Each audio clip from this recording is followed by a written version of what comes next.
Conservative media loves talking about the crimes Black people are committing in this country. You literally can't turn on one conservative talking video without hearing them bring up Black people in a negative way. They love to talk about how much we kill each other. They love to talk about how much we do drugs, how much we steal, and how ratchet and loud and ghetto we are. That's their favorite thing to say. And it's just so crazy to me that, like, I am grown. I'm fully grown, and I've been hearing the same rhetoric about Black people since I was little. And my parents heard the same things about us, about Black people, whenever they were little. And their parents heard the same thing. So it's literally not one generation of Black people in America that has not been critiqued negatively by these people. And it's because it's not the behavior they want us to change. It's not our culture they want us to change. They really want us to change our skin color. But there's literally nothing we can do about that. So I figured, since they love to bring up our crime numbers and how much they think we love to commit crimes, I'll bring up theirs. And you guys will probably be shocked, or you probably won't, because you know that they have been committing majority of the crimes in this country since the beginning of time. History literally shows that. So if you're interested, let's go ahead and get into the video. So I was curious, and I wanted to see the exact number of white Americans in this country because I've always known them to be the majority race. So the last census that was taken was in 2023, and it shows there are 212 million white Americans in this country. So like I thought, they are the majority race. So in my head, it's always made sense to me that they're the ones committing majority of the crimes. But from what's shown on the media, like every news station, on social media, the stories that blow up, they have Black and brown faces behind them and never really a white face. And like I said in the beginning of the video, conservative media especially love talking about Black and brown crimes and never talking about their own. So that's why if you only watch the news, if you only watch certain social media people to get your news, then you don't really know the truth. I found an FBI crime report from 2019, and I want to go through it with y'all. Okay, so I have pulled up here on the screen the 2019 crime in the United States. And if I'm not looking directly at the camera, it's because I'm looking at the computer screen. It's directly behind the camera. So I'm going to be going through it with y'all. So as you can see, there's the race right here. Let me highlight the race, the percent distribution, and you'll see white here and white here. Look at that.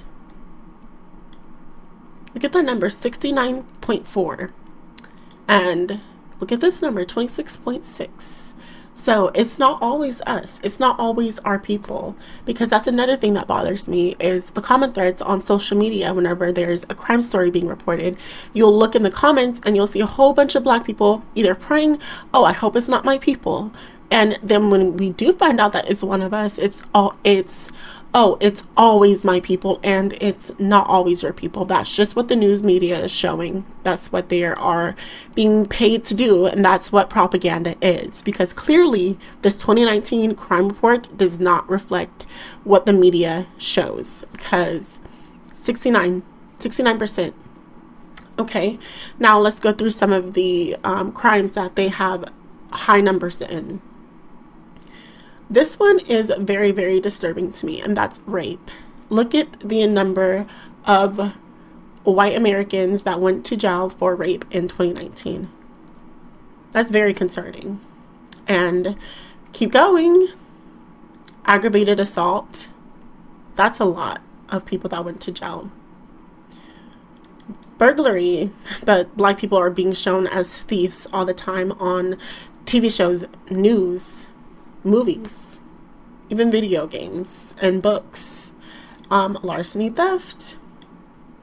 That's a lot of people. And also, we can keep going. Motor vehicle theft. Black people are always being accused of stealing cars. People lock their car doors. They hold their purses whenever a Black person walks by. But the numbers show clearly, right? Violent crime. 209,000 compared to that. It's still a lot for both, but like I said, the news media shows one as the majority when it's the other, okay? And we can keep going. Let's keep going. Stolen property. Look at that. 38,751. Okay. Weapons, 60,000. Prostitution, Black women and are always being portrayed as prostitutes in the media, but look at that.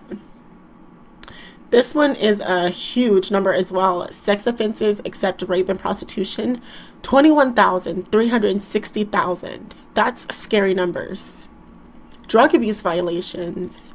Black people are always being shown as druggies, but look at this number, 748,874. Offenses against the family and children. Look at this number. It's a scary number as well. 38,196,000. Or not thousand. 38,196. Look at this. Driving under the influence. Yikes. Yikes. Y'all love drinking and driving. Touching little children. Wow. All other offenses except traffic. Like, this is absolutely insane, and you guys constantly paint us as the violent ones. No wonder why. You guys have to make our numbers look so big because y'all's numbers are atrocious in the worst areas. What's even more annoying right now, though, is that there's certain creators trying to push this narrative that there's a black crime wave against white people, meaning that they think that black people are intentionally going out of the way to seek out white people to harm them. And that's literally the furthest thing from the truth. Statistically, it doesn't even make sense because, like I said earlier, there are 212 million. There are 41 million black people in this country. So off of that statistic alone, that doesn't even make sense. On top of 85% of white people killed in this country, they're killed by another white person. And that's a fact. You can go look it up. So I'm also just tired of them coming into our communities telling us what we need to change, what we need to do better, what we need to stop doing. But they're not trying to fix their own communities. They need to tell their own community to stop going into schools, shooting them up. They need to stop telling them to stop killing their entire families. Stop touching children. Stop driving drunk. There are so many things that they can be talking to their community about, building up with their community, yet they're in ours telling us what we need to fix and what we need to change, knowing that it does not mean a damn thing because they still aren't gonna like us, because it's not those things they don't like about us. It's our skin color. Once again, that's what it's always going to circle back to. No matter how good you perform, no matter how good you talk, no matter what neighborhood you live in, they are not going to fully accept you ever. Period, point blank. And that's all I have for this topic of white fatigue, white exhaustion, whatever you want to call it. I'm just over them trying to tell us to change ourselves. And there are some things that we can fix in our community, but we need to fix those things. And trying to come after hood and ghetto culture all the time isn't going to fix anything. What y'all need to be focused on is the trailer trash culture, the redneck culture. That makes y'all's culture look bad if you want to go tit for tat. You know what I'm saying? But again, let me get off my soapbox. I will see y'all in another video. If you like what I had to say, go ahead and hit that like, share, and subscribe button. See y'all next time.